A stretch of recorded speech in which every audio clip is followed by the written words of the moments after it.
We're more than 6 months into this pandemic. People still waiting for hours to get tested, then waiting for days for results.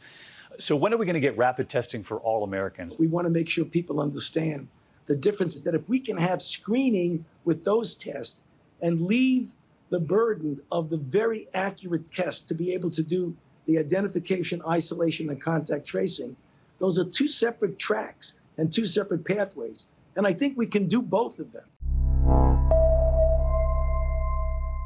We're facing a multi-pronged problem here in America trying to get a handle on COVID-19, the global pandemic that has affected so many, with at least 170,000 dead here in the United States and at least 5 million infected. For the purposes of today's conversation, we're going to focus on two key areas: the dearth of widespread testing and the potential perils of rushing through a vaccination process, specifically skipping over phase 3 clinical trials in order to have a vaccine widely accessible for hundreds of millions of people.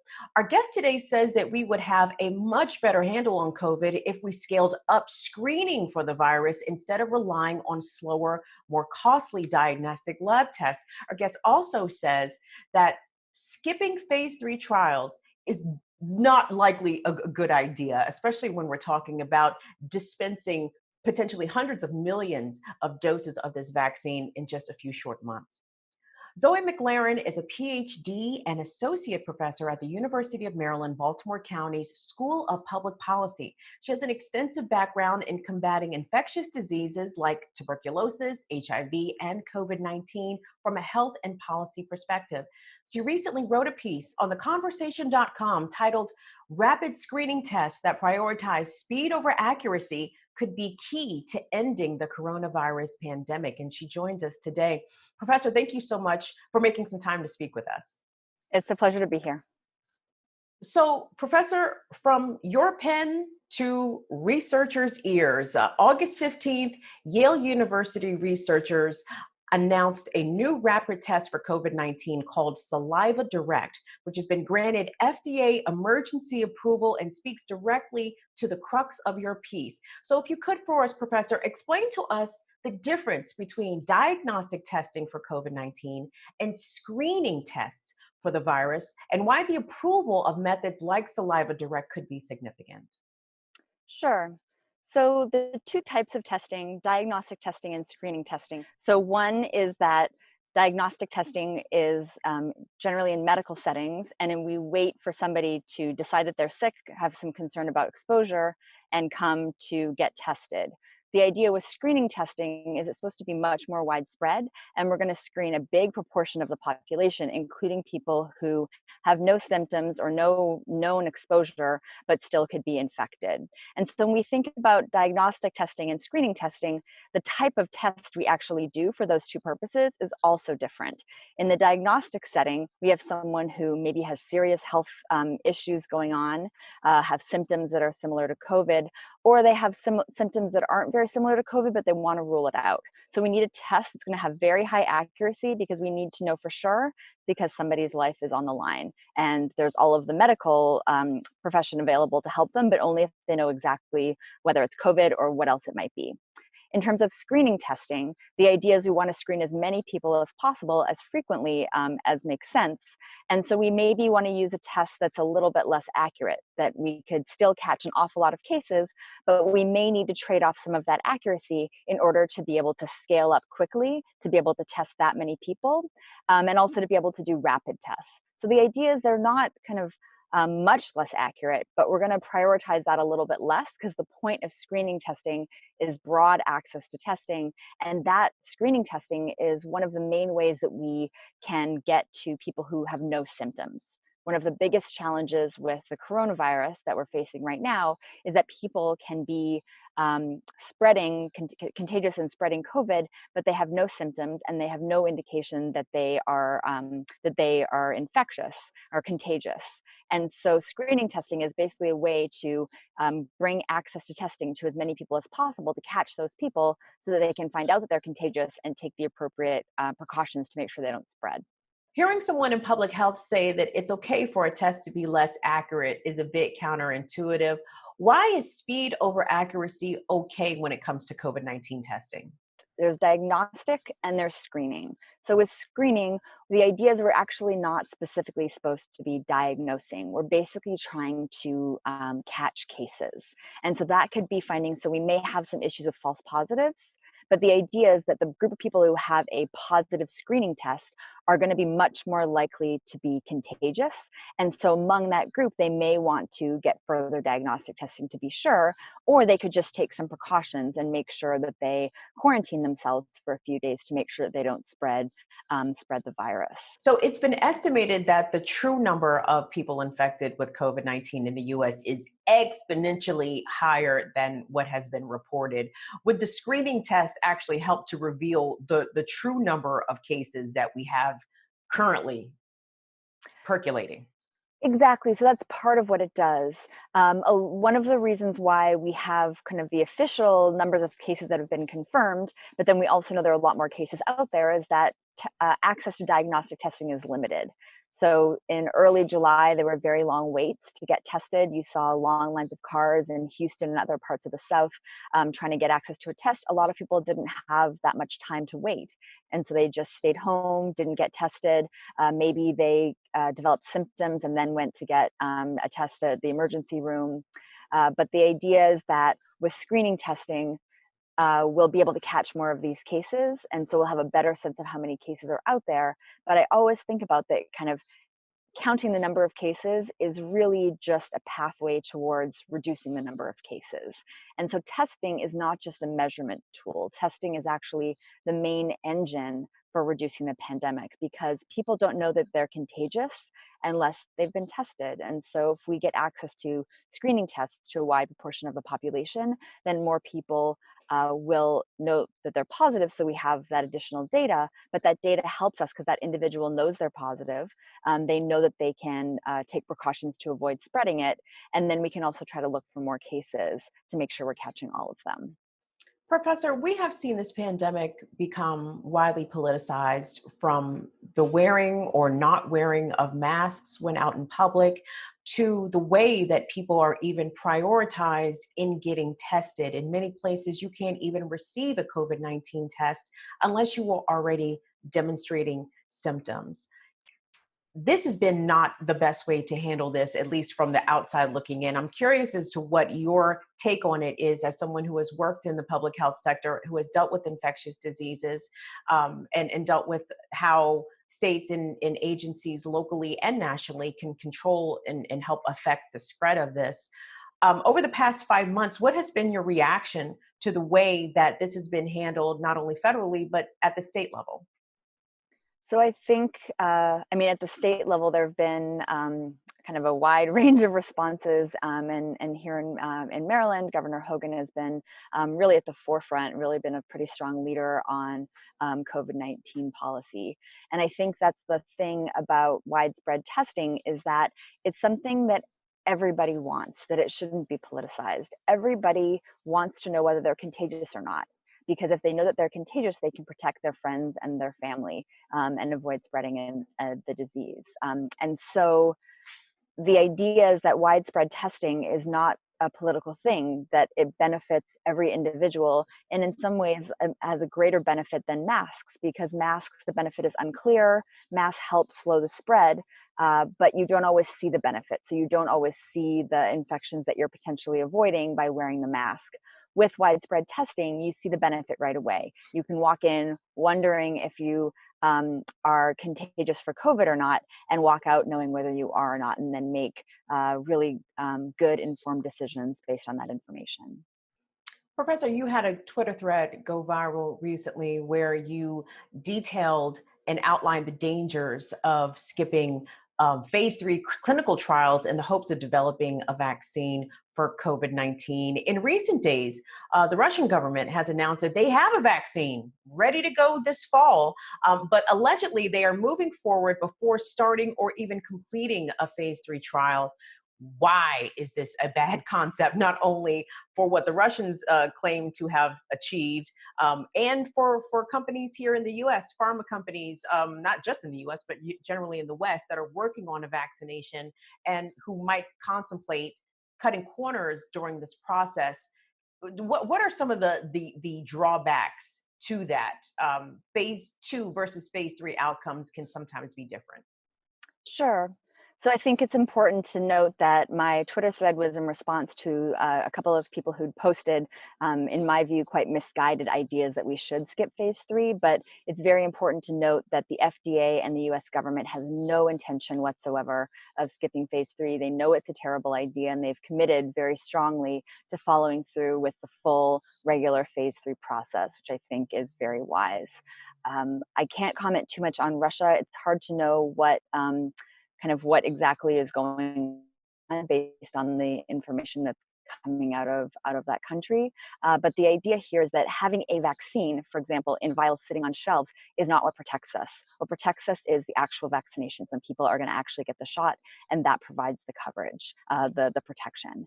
And so if Russia says they have a vaccine, well, that's sitting on the shelf right now until they have a large proportion of their population willing to get the injection. It's not going to provide any protection to them. So why is it so important to follow through with the full phase 3 trials? So the idea is phase 1 and phase 2 provide preliminary information. They provide preliminary data, a small sample of a few hundred people, basically testing the new potential vaccine to make sure that it meets preliminary safety and effectiveness thresholds. Phase 3 is when it's broadened, and in this case, phase 3 looks like it's going to include 30,000 people, so much larger sample of people, and that's when we're really going to get the real safety and effectiveness data. So if the vaccine has adverse effects, this is when we might find out about that. Oftentimes the adverse effects might be very rare, so we need a large number of people to have the vaccine to be able to have good enough data to know that it's the vaccine that's producing these adverse effects. We also need to get a good estimate about the effectiveness. So we could potentially have a vaccine that's totally safe, but is not at all effective. And that's actually can be very dangerous, because if people think they have protection from a vaccine, they're going to go and make decisions that could actually put them at great risk if that vaccine offers no protection. So the idea that as long as it's safe, who cares about the effectiveness, doesn't actually make a lot of sense and can actually lead to some very bad outcomes. And it's also true that even if the vaccine is safe and effective, we still want to complete all of the phase 3 trials. And that is because we want to make sure that everybody believes that the vaccine is safe and effective. And to do that, well, we need to get the medical establishment and the experts on board, so that the experts are saying, yes, we believe this is safe. I would get the vaccine. I would recommend my friends to get the vaccine and my family to get the vaccine. And to do that, to kind of get experts like me on board, we really need to complete the phase 3 trials, because I won't be satisfied that it's safe and effective until I've seen that the full data and chatted with my colleagues, listened to Dr. Fauci, for example. If he says it looks good, that's a pretty good benchmark that it's safe and effective, because that's part of how we start off, by telling everybody that the vaccine is safe and effective. And that's going to get people who want to actually get in line and get the vaccine. And high take up of the vaccine is really important, because it's likely that the very first vaccine we get is not going to offer 100% protection. It can offer as low as 50% protection. I think that's the lowest bar that the FDA is allowing kind of for its approval process. So we may have a vaccine that offers some protection, but not complete protection. And with a vaccine like that, we actually get protection not from just getting it ourselves, but from when other people in our community get the vaccine. So if we have a 60 or a 70% effective vaccination, the higher the proportion of people who take it, the closer we get to vaccine-induced herd immunity, where we get the protection because we're all protected partially, but between all of that partial protection, it kind of adds up to quite a lot of protection. So that's the important thing with a vaccine, is that it's not just, I want the vaccine now so I can get protected. It's that we want a vaccine that we all know is safe and effective and is going to be able to reach high levels of 70, 80, 90% take up among the population, because that high take up is what's going to end the pandemic, not the partial take up of a partially effective vaccine.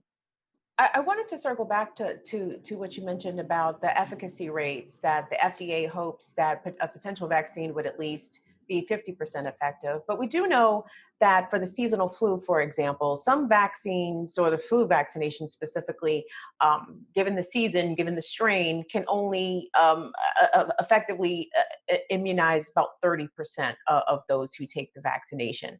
Given that humans currently have zero immunity to COVID-19, is any level of efficacy better than what we have now? Will we accept a 30% effective vaccination as opposed to having no vaccination at all? So I think that that's a question for down the line. Right now, the vaccine process looks very promising, and it looks like we should have a vaccine that meets that 50% threshold.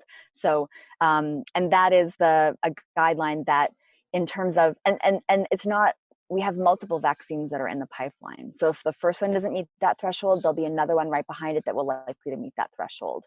So I think the idea is if we have a vaccine that's less effective than that, then it's really difficult for people to make appropriate decisions about what's safe and what isn't safe when you just have 10% or 20% effectiveness of the vaccine. So the idea is I really don't want to talk about a vaccine that's less effective than that. That's basically not going to be effective, and it's going to probably muddy the waters and make it really difficult for people to make decisions. We want a vaccine that's going to offer us some protection that's going to help us get back to normal. With the flu vaccine, so some of the flu vaccines are not 100% effective, but if you've noticed that during flu season, how many reminders you get to get a flu vaccine. And that's the idea that with a less effective vaccine, if we can get take-up rates to be high enough, then that boosts the effectiveness for everybody. And so even for the flu vaccine, which is a much less deadly disease than COVID-19, we still do a big push to make sure take-up is high. And so that's why it's just as important, even more important with COVID-19 that we have really, really high take-up, because that is with a less than 100% effective vaccine, that's okay because we can get take-up high enough to kind of end the pandemic and help us get back to normal. So we know that COVID-19 is particularly deadly to those who have underlying conditions ranging from diabetes to heart conditions or breathing conditions. And I've seen a number of healthcare professionals or people who work in this sector who are working on a vaccine make a specific call out to communities of color, to African Americans, to Latinx people to participate in these vaccination trials. I would imagine because the virus is impacting those communities disproportionately in a more deadly way. But do vaccines sometimes work different in other races? And why is it so important to make sure that communities of color participate in these vaccination trials, despite historical reasons why they may not want to, thinking of the Tuskegee experiment and the story of what happened to Henrietta Lacks in Baltimore. To talk to us about that angle of it, how in a way COVID-19 is a bit of a racialized issue here in the US. Yeah, and that's a really good question. So we don't know with this new vaccine whether it will have different side effects or different effectiveness in people of color. And so that's part of the process of phase 3. That's one of the important questions that the phase 3 process is going to answer. Because if we don't include people of color in phase 3, well, then we get safety and effectiveness data that doesn't apply to communities of color, and it could put them at risk. So involving people of color in the phase 3 trials is really, really important. So I encourage anyone and everyone, if they're willing, to participate in that trial and help produce this really important information about the vaccine. And so that's kind of one thing that we don't know for sure. That's one of the reasons. And completing the phase 3 trial historically, looking at the Tuskegee experiment, for example, that was a situation where it was a kind of a process where it undermined trust in the medical establishment and medical research that persists to this day. So it's the Tuskegee is not, and with Henrietta Lacks as well, these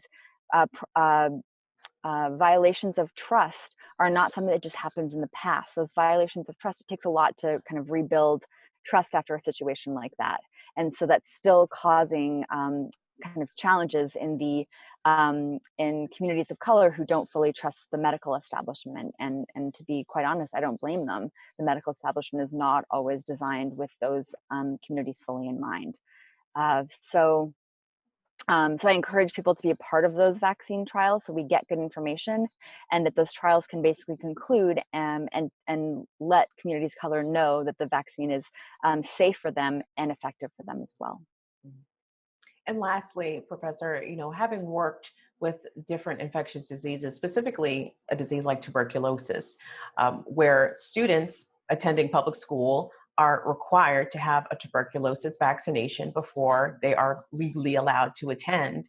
And we see this myriad of other vaccinations for different diseases like meningitis B and the vaccine against human papillomavirus, HPV, being pushed a lot on school age populations. However, there are colleges, there are some public school systems that do intend to reopen for in-person classes. As someone who has worked with, again, a disease like TB that your child has to be vaccinated against in order to attend school, but to see COVID-19 be allowed uh, for students to attend school, either colleges or just grade school, while this potentially deadly virus is still very much out in the population. What is your reaction to that? Does that scare you at all? And as someone who works in higher ed, what is your take about returning for in-person learning during the semester before a vaccination is widely available? So for TB, there is a vaccine that's given to infants, but what's usually required for public school is a test to make sure people haven't been exposed to TB, to make sure that they are not having that tuberculosis skin test. So it's a test for exposure that you have a TB, but not necessarily a vaccine. And so, yes, I'm very concerned about kids going back to school with COVID-19. But I'm also concerned about kids not being in school for a long time because we know that that's really difficult for them. So I think it's a really difficult question in terms of the trade-offs. And I think that's one of the big reasons why I've been focused on testing since March, and continue to be focused on that, because the testing component and screening testing is a way to catch cases and to help kids and college students go back to school in a way that's safe for students and for staff and for families and for the surrounding community. So I think that we need to think very carefully about the return to school, and incorporating screening testing is a great way to help kids go back to school sooner and allow them to do it safely. We've been speaking with Zoe McLaren. She is a PhD, also an associate professor at the University of Maryland at Baltimore County. Her latest piece appears in theconversation.com, and it is titled "Rapid Screening Tests That Prioritize Speed Over Accuracy Could Be Key to Ending the Coronavirus Pandemic." And we've already seen at least some movement on that very shortly after your piece was published, Zoe. So very serendipitous there for that new news to come out on the heels of your piece being published. So thank you very much for making some time to speak with us. We appreciate it. And I will say there's an awful lot of testing technology that's in the pipeline. So that's not just that one piece of news. There will be more news. It's going to come quick. There's going to be a lot of it. So that testing, the technology, we basically have it already. We just need to put it into practice. Thanks so much for having me. Thank you. And thank you all for watching the Real News Network.